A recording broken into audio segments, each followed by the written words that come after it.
Sur ces modèles-là, il faut voir ce que nous devons faire pour que M. Kabila parte. Parce que nous lui avons donné un sursis et c'est ce que les peuples congolais nous reprochent. M. Kabila pense avoir roulé tout le monde. Nous lui disons non, le peuple congolais va lui montrer de quel bois il se chauffe. A-t-il ajouté. Merci beaucoup pour la CPLI. La CPLI parce que ce moment même les politiciens comme qu'on reconnaître que le peuple congolais a condamné Bango, a condamné Bino et puis on condamné Bino parce que d'ailleurs le peuple congolais va lier mon dialogue on a pété. Donc pas tous les pays pendant que bon ça va dialogue le peuple congolais a été peuple congolais silika. Alors là ma TV Naï Martin Fabien la personne melate. Dans quel bois le peuple congolais se chauffe, le peuple congolais chauffe déjà, et puis voici le temps où le peuple congolais a chauffé les sous-sous. Voilà pourquoi naissance Yare Mativi et Botami. Un fils nous est né, un fils nous est donné. Voilà, cet enfant sera un signe qui provoquera la contradiction. Cet enfant, il sera là pour le relèvement de beaucoup au Congo et pour la chute de beaucoup au Congo. Rema TV, Tozana Bino. Relèvement, il y a délaissé, il y a bateau basila. Peuple Wazara Maloba Roloba, na Rema TV Roloba. Peuple Wazara Valais, na Rema TV Roloba Valais. Mais il sera aussi pour la chute de plusieurs. Croyez-le-moi. Et merci beaucoup, Chekina Katalaï. Nous avons le plus vite possible avant Naï, Nabima. Nous avons une image rapidement. Nous avons une internet. Nous avons une image au Panza. Nous avons une autorisation. Dès que nous avons WhatsApp, Panza, nous avons Viber. Quand nous avons mobile, nous avons besoin de jouer à Bissot. Tango Tchébité, Bima, Zuelama Tombola, comment 42 fausses communes, le monde en silence. Message le plus facile parce que moi, je dis que les médias occidentaux sont liberté, mais je suis Yaya, Bolasi, Moubele, non, If Diba, oh, Nanoyo, Chancel Bemba, oh, Nanoyo, Bakambu, oh, Nanoyo, Bino va jouer à Biso, ou à Liban et en Voulou, si demande à peuple qu'on a saigné Bino. Non, tu sais, Bino, tu sais, musicien va décevoir Biso. Les musiciens va décevoir Biso. Parce que là, on coupe la raïs. Si ça veut dire, mais cette fois-ci, Bino va d'abord dans la poto, bon, il y a des cas de droit. Il y a un chabi, ils ont fait un tombolako. Chacun a Katala, ils ont inspiré la vision, on a tous sur la Bino. Voilà, bon, temps, merci. Voilà, même si chacun a Katala, ils vont la mission à Bino. Donc, chacun a Katala, les Congolais partout, vous suivez. Bah, je la mission à Congo, pendant que vous avez au Tchababi. 49 fausses communes, voilà qui s'en est Mokili. Voilà qui s'en Mokili, Mokili va dire silence. Molasi, Lukaku, Chancel Bemba. Bino va dire qu'on met dans la poto, va jouer le film à Djogo. Voilà qui s'en Mokili. Quand on Tchebi, Mokili fait mona. Le Tchabo, on a la Congo, on a la Sabino, qui est message au Congo, ça. Et pour eux, on a Mokili Mokili. Américains surtout va comprendre Yango. La millière va comprendre Yango. Le monde entier va comprendre que le peuple congolais a compris. 49 fausses communes, 3300 femmes violées. Par exemple, pour le peuple congolais, alors va jouer à la biso. Toye et pas la bino, botan de la bino va salaka. La qui sa message, 49 fausses communes, le monde est en silence. You have to show that. For it to mass growth in Congo, the world keeping quiet, silent, no one to say, no one to talk. You have to leave the message. You have to show them the message. But negative and negative masalaka. Voilà, remercie Chekina Katalaï, tout un service n'a pas de Congolais. La Kissa Mundele, et sa message dans mon kim. Bamon a les femmes violées. Voilà, gouvernement illégal. Le peuple congolais vient l'état de droit. Négani Banina Basalaka. Bajouer la mission de Zawati. Bana Congo. Léopard. Léopard d'Isaïe, voici le temps est arrivé, au but de football là qui s'en mokili. Votre peuple souffre. Moi, vous êtes validé, soit par un Zimbabwe. Vous voyez? Aussi, vous verrez ce boé, 42 fausses communes. The world in silence. Nous devons nous battre. Ceux qui vont salir à monter, nous devons salir à monter. Voilà qui sera plus sur l'humanité. Voilà, relative. Yangoyo. La qui s'en bègue, 42 fausses communes. Peuple bassin à Congo. Bane en Voulouse. Babette à Pépane. Bane en Voulouse. Bazapé va jouer. Voilà. Je vais vous dire relative. Lukaku.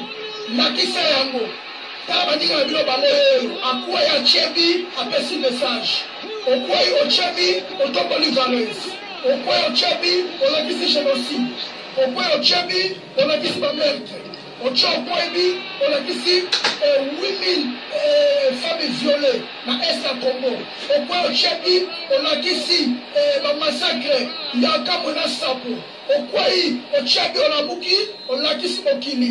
Voilà ce que demande le peuple congolais à nos joueurs, le léopard, partout au Kosala, bureau professionnel. L'état est grave, l'état est arrivé au peuple congolais, les gars qui s'en moquent. Voilà. Donc voilà la main, qui s'en va. Voilà. Et ce message, qui est commun. Un média au Badina, qui s'en moque, et qui s'en moque. You have to give your tribute à peuple congolais. La maman n'a pas coufi, la maman n'a pas sili, peuple congolais a mis milliers, la mokili mobimba. Voici le moment et voici le temps. Oh, nous sommes peuple congolais, Tolini, la joueur à biso, bon qui s'est un mokili, mokili bambona, bambona di web à Nekonayo, à Nekonayo à Nikosila, à Nekonayo à Nikokufa, yo joueur mounene, yo joueur à Congo, on sera succès. Béni à Fobe. Bino a joué à la à Congo. Voilà. Yves Diba, Joko à Congo. Ochebibo Olakisi. Voilà. Moubele Ndombe. Ochebibo Olakisi. Trésor Poutou. Ochebibo Olakisi. Voilà. Bajoko Nabiso. Bajoko Nabiso. Bajoko Nabiso. Peuple congolais, attendez-vous, ces moments forts, ces moments redoutables. Merci beaucoup, que le Seigneur vous bénisse. Voilà, merci beaucoup. Nous avons la séquence Oyoyo. Alors, donc, quand c'est ma solo Nabiso, voilà pourquoi on dit, ceux qui sont qui bon, qui parce que, et on avait voulu vous expliquer, qu'expliquer ma développement joueur et que, moi, Nabiso, Tolingi, papa place au salaire raté, maman place au salaire raté, na bureau place au kendara, yebisa yeke, mboka na yo, papa na maman ba kufa. Voilà, Tolingi mutu nyoso tu combat eza biso te, eza ba politicien te, yebisa ndeko place au salaire yo, yo za docteur, beka ni solo zwa eloko cha, 42 fausses communes record, au salaire wa avocat, zwa logo cha, 49 fausses communes record. Voilà parce que nombre de soupé, bango baba qui s'amène à la bino, totanga te yaya, totanga. Les violences armées ont causé la mort d'au moins 3300 personnes dans les Grands Kasaï, centre du pays, depuis le début de la crise. Et 10 mois, d'après un document de l'Église catholique au Congo, les documents parlaient de 3700 maisons détruites et 20 villages, dont 10 par l'armée, 4 par les miliciens. À part ces bilans, les non-satires affirment 60 paroisses et 141 écoles catholiques qui seraient également détruites ou fermées. Voilà. Tout le monde a un document où on a un document bini. Document où on a un mission. On a dit qu'on a passé mon écrit en mais je ferai de mon mieux tout le monde ensemble. Totalement l'équipe. Note technique, violence dans les Grands Kasaï. 1. Résumé des dommages souffert par les institutions ecclésiastiques. Circonscription ecclésiastique directement affectée. 4. Kananga, Mbujimai, Luisa, Luego. Diocèse marginalement impliqué. 2. Mweka et Kolwezi. Évêque en exil D. Louisa Ende Lebo. Ecclésiastique enlevé 7. Tout libéré sain et sauf. Tous les 7 ont été libérés. Évêque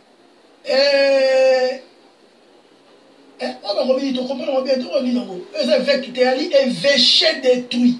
Évêché détruit 1 à Luebo. Paroisse endommagée ou fermée. 60 paroisses endommagées ou fermées. Maisons religieuses fermées ou endommagées. 34. Centre de santé catholique endommagé ou fermé. 31. École catholique endommagé ou fermé. 141. Séminaire endommagé ou fermé. 5. Des grands S, des petits S et propédétique. Voilà. D. D'autres dommages signalés. Fausses communes rapportées. 30 fausses communes. Décès signalés. 1383 décès signalés. Villages complètement détruits. 20 villages complètement détruits, dont 10 par les phares décès, 4 par les miliciens, 6 par autres inconnus. Des autres habitants pris. Voilà,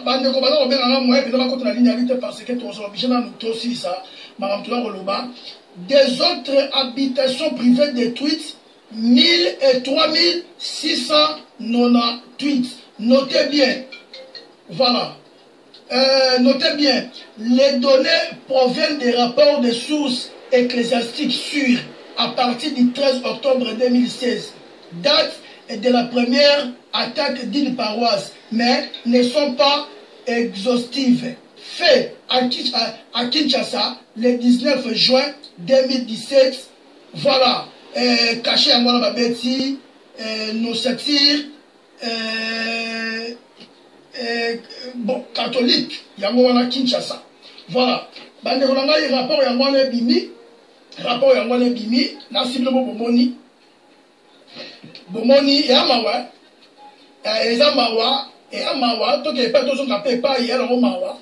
Parce que na ba mboka yo surtout soki ba na besoin pays na bango bonga.